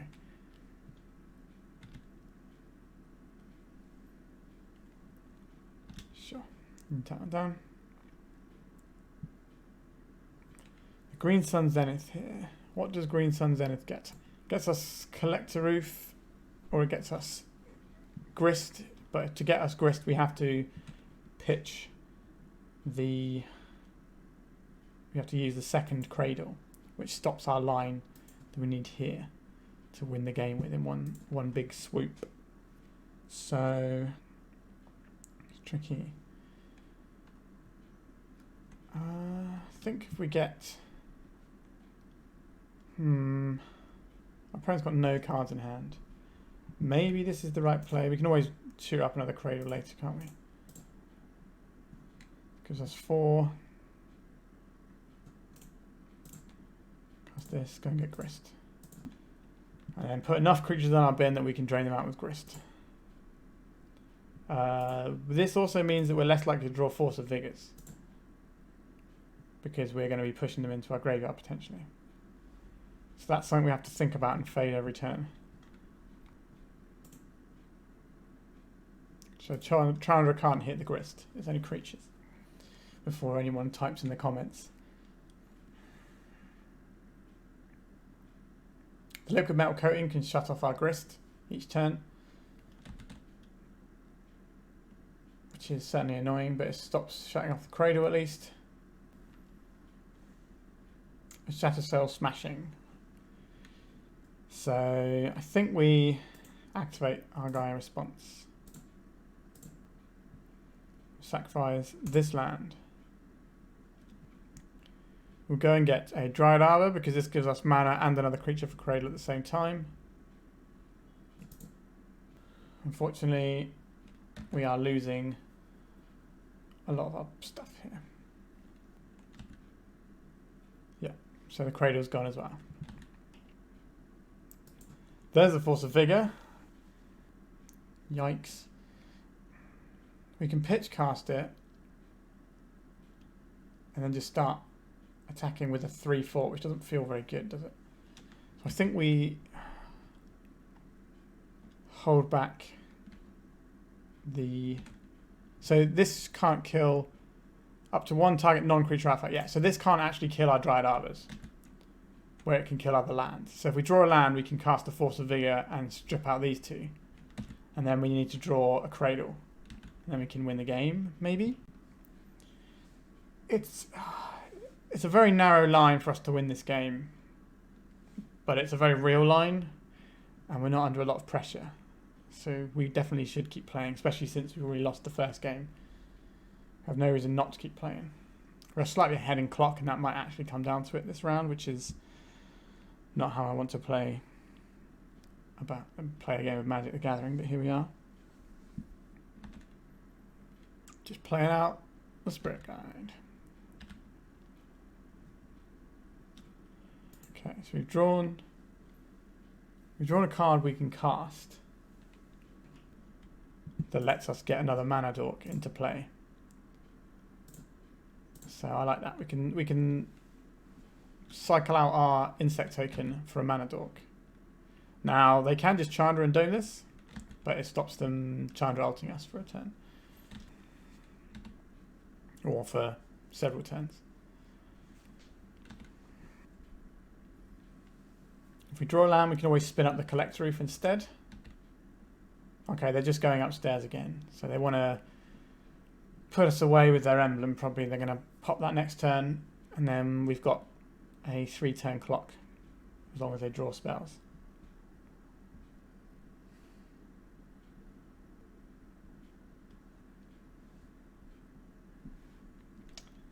Chalice. For 1. That's not how we were planning on playing this game, so that's okay. Sorcerer's Spyglass. So this is going to reveal our hand, and then it's going to name Fiend Artisan, so we can't go and get the little creature to make mana with. Oh, this is a long one. It's not a particularly thrilling one as well, I have to apologise for that. Okay, they just doubly want us to make sure we can't Fiend Artisan anything. Once Upon a Time. Cast. We did lose our Birds of Paradise, which is annoying. So what does this need to find us? An Elvish Spirit Guide is good. Not great, obviously, but fine. Birds of Paradise is probably what we want here, even though we can't cast it this turn. So they plus the Chandra this turn. That's certainly a thing. I don't know why they're wasting their time doing that. Like, they're behind me by a couple of minutes on the clock, so they probably needed to not do that. Sure, Punishing Fire on our Dried Arbor sets us back again. Get it back. Alright, I think we're just going to skip this one up now. I've had enough. And it's not particularly exciting to watch, so let's just go to the final round. I start opening hand. We have 1-drop, 2-drop, 3-drop. Zenith. This seems like the sort of hand I should be keeping with this deck, so I'm going to keep this. Okay, we get basic because we don't know what our opponent's playing. I'd rather keep the Besagi because it might come in handy. Let's get a Forest. Play this Birds of Paradise. Abundant Growth. Yeah, so this is an 80 card Yori on pile. So this Caracas feels a little bit awkward, truth be told. But it will probably come in handy later on. I think we cut this Besagi. Cut this Fiend Artisan. And I think we're supposed to... Are we supposed to Green Sun Zenith for another Dryad Arbor here? That is a question. Like, I think that's just what this deck does, right? You ramp out a load of mana and then you get to play some like broken things that rely on you having more mana and more creatures in play. Cradle was 3, 4, 5, 6. So we still don't have enough to get them with the Cradle, but we can get an Archon of Valor's Reach relatively soon. We'll probably name Instant, and that'll shut off all of our scary things our opponent has, I think. And they'll just be stuck with playing creatures. Okay, so there's a Source of Plowshares on our guy. We have a spare. Natural Order. So I can Natural Order now, but I think we need more creatures in play before we do that. So with Natural Order, we play the Endurance at their end step, and then we untap and try and Natural Order to kill them. Certainly a game plan. I'm down for it. Swords to Plowshares on that guy in particular. Yeah. A Veteran Explorer. Sure. That's an unusual one to see in these decks. So this means it's probably the Abzan list rather than the blue pile. Which means our natural order is looking even better here. So green, green 1.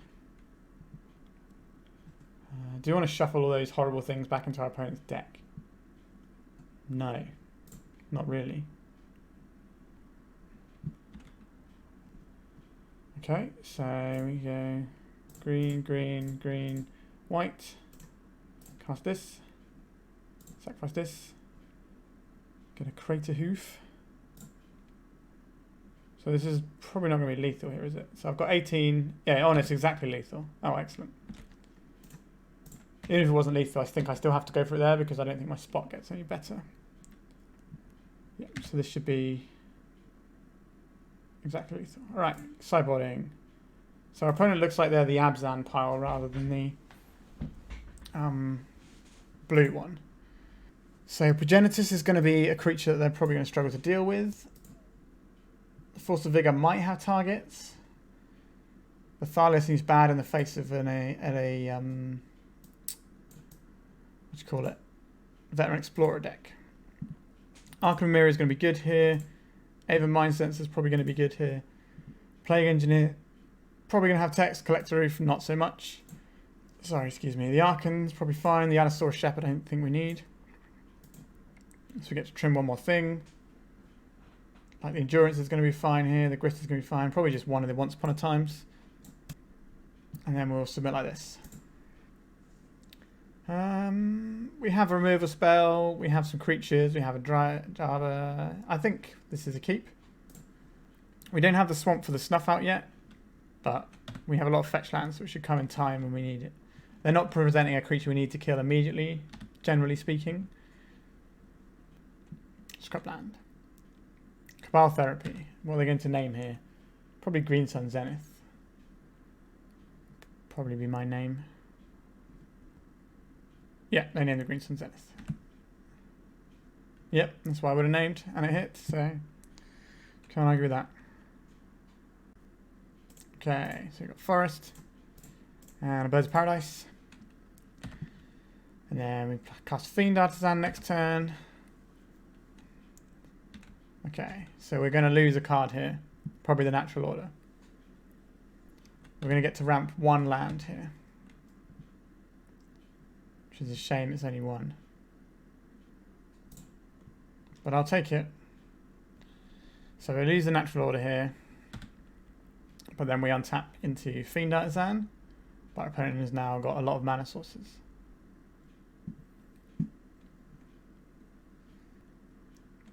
Evolutionary Leap. Okay, that's an interesting one. Just another sacrifice outlet. Makes all their creatures better in the mid to late game, I suppose. Progenitus. We're probably not going to be casting this one very soon. That is what happens when you put Progenitus in your deck sometimes. Play this out. Play out our Dryad Arbor. And then we'll pass a turn. Feels like we're pretty behind here.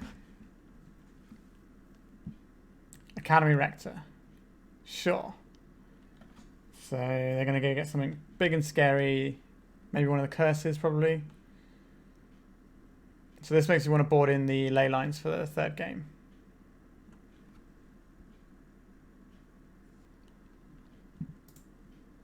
Okay, so this invalidates pretty much most of my deck, I think. So I think I've seen enough here. I'm going to scoop up. Nobody's going to enjoy watching the rest of that game. So we want these ley lines now. And we want these Force of Vigors. So we've got 4 more cards that we want. So I think we can snap off a couple of these Once Upon a Time, especially as we're boarding things that don't get found by Once Upon a Time. The Snuff Out is looking a little bit less good, considering we saw some of their bits and pieces there.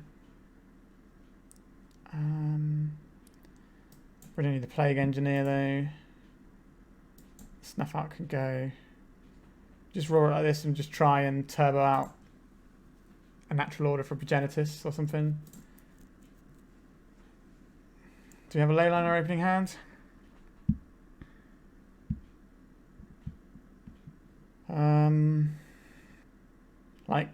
we have a load of mana and we have a Fiend Artisan, so I guess we keep, right?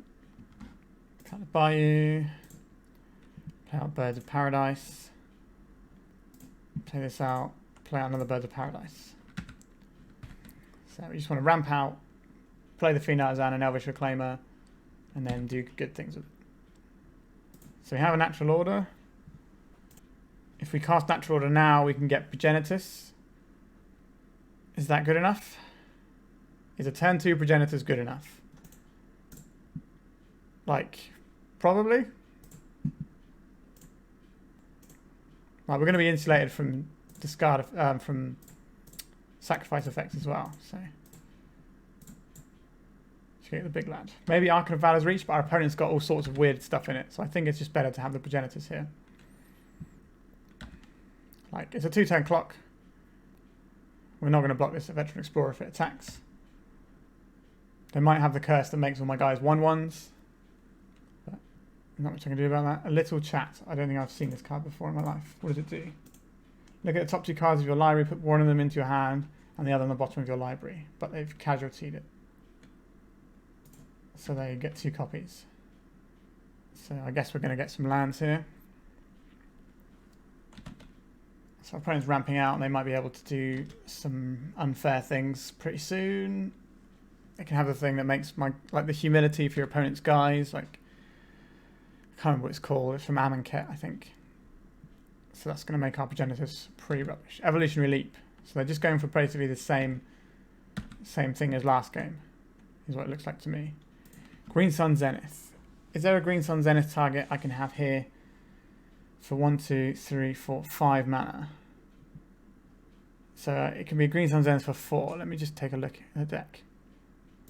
Doesn't feel like there's anything in our deck that actually helps us here, which is not what we want.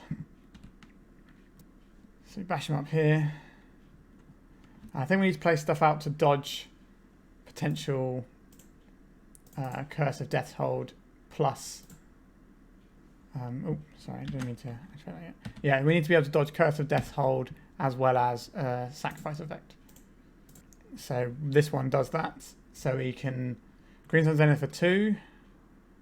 But again, that's not really doing anything for us. In Green Sun Zenith for 1, that doesn't really do anything for us. I think we play the Fiend Artisan out is our best route here. It allows us to play some sort of Archon of Mirror or something. Our opponent has to have the guy to sack and the mana this turn. The Rector plus a green source. Okay. So this will tutor for a Rector and allow them to play it and then sack it. So this is a pretty neat combo if they've got the lands for this. Damn. Destroy each creature. Just a Wrath in their creature deck. I guess that's happened. Sure. Pretty bad news for yours truly. So we played around the sack effects. But like I'd expect to see something like Pernicious Deed out of this deck. But see, are they going to name Green Sun Zenith again? That's probably one of the things I wouldn't cast, so it's the correct name, I think, from what they've seen. Okay, the Natural Order is what they named. I would have just cast a Natural if I had it. So we did here 1, 2, 3, 4. I don't think getting a guy for 4 here is going to help. I think getting a 1, 2, 3, 4 power, 5 power guy is probably the best thing we can do here. 1, 2, 3. X is currently 2. Yes, we're going to get Fiend Artisan. And then we also have the Dryad Arbor that we can fetch. So we have 6 power, or we can sacrifice this to tutor for something if we want to get a card that's like a non-green card. Abundant Grace. Okay, that's not a creature. Any creature is bad for us. Brainstorm. Okay, that's probably going to find them something. They've got so many cards in hand, you have to imagine they're alright.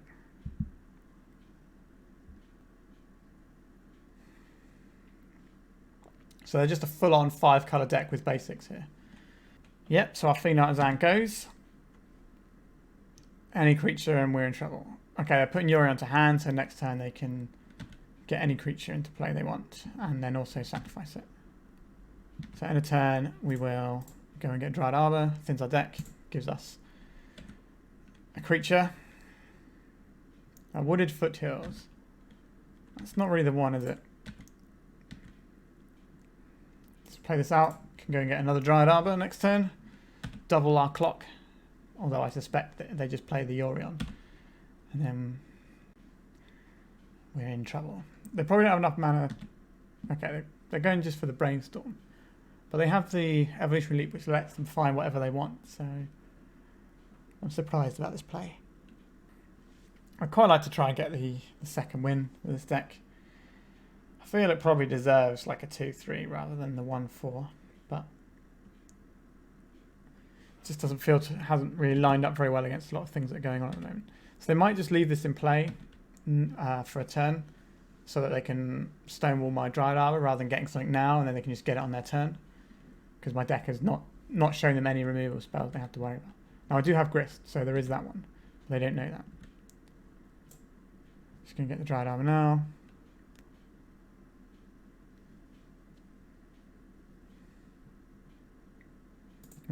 So we've got this creature that is going to be a 1, 2, 3. So we're going to have a 3-4, which is still smaller than their creatures and doesn't really interact with them this turn. I can get a Bajuka Bog next turn if that's something that they're going to be doing. Alright, so how screwed are we? They have Minsk and Boo in their deck, so we can get a Caracas and stop that from killing us. But yeah, so this turn they Rector, they sacrifice the Rector, and then they get something really scary in. It could just be Curse of Deathhold again, or it could be a much bigger, scarier thing. Like, their life total is not far from me being able to just natural order them out of the game. Overwhelming Splendor. So this turns all our creatures into 1/1s. This is the one I was talking about before. Although I had 2 1/1s, so hasn't really impacted me the greatest deal. But their 1/1s block pretty effectively. So how do I beat them? The way I beat them, so if our Natural Order doesn't do anything, we do have Force of Vigors in our deck. So I think we pass a turn and try and draw a Force of Vigor. Our opponent can Evolutionary Leap for creatures again and again and again and again at this point. And they're just going to rip all the lands out of their deck. Like, they're an 80 card deck, but they've seen... we don't have any more forests, we've seen 80s. So yeah, so they're an 80 card deck and they've only got 51 cards left in the library. And we're a 60 card deck and we've got 42 cards left in our library. So they've almost seen an extra 20 cards on us. So this deck I'm playing here just doesn't seem to be able to keep up in the mid game with what other decks are doing. I think you just have to kind of smash your stuff down super early and hope it's enough. Okay, so we're going to get another curse on us. So we need to find... The Force of Vigor is still what we're drawing to here. So we don't have any creatures now. So we need to Force of Vigor away these two things. And then we need to draw a creature, and then we need to draw a Natural Order and get a lethal Kraithooth into play. So we have a strategy to win the game, but we are a million miles behind. Okay, we're getting another one. Where's this one going to be? Curse of the one that makes me take 5 life a turn, probably. That'll be my assumption. Cruel Reality. Yep, so I take 5 if I can't sacrifice a creature. Or Planeswalker. Okay, so we've got half of the equation. Well, a third of the equation that we need. But we've only got 2 more turns left to draw the rest of it. So we need to hit Force of Vigor next turn and then Dryad Arbor the turn after that. That's how we win this game. Actually, no, it can't be. Can it be Dryad Arbor? I guess we knock this one and this one out. Yeah. So Dryad Arbor does work. Field of Ruin. Okay, so this is super bad for us. So that line's taken from us as well. Yeah, our opponent's just absolutely smashing us to pieces. There's nothing we can get here. We can't even get the Grist. So we take 5 next turn. And then I think we're dead. We may as well let them have the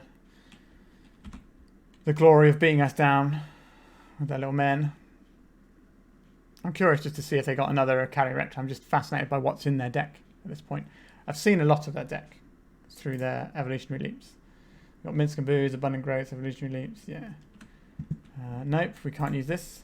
Yeah, so now they're just absolutely stripping all of our resources.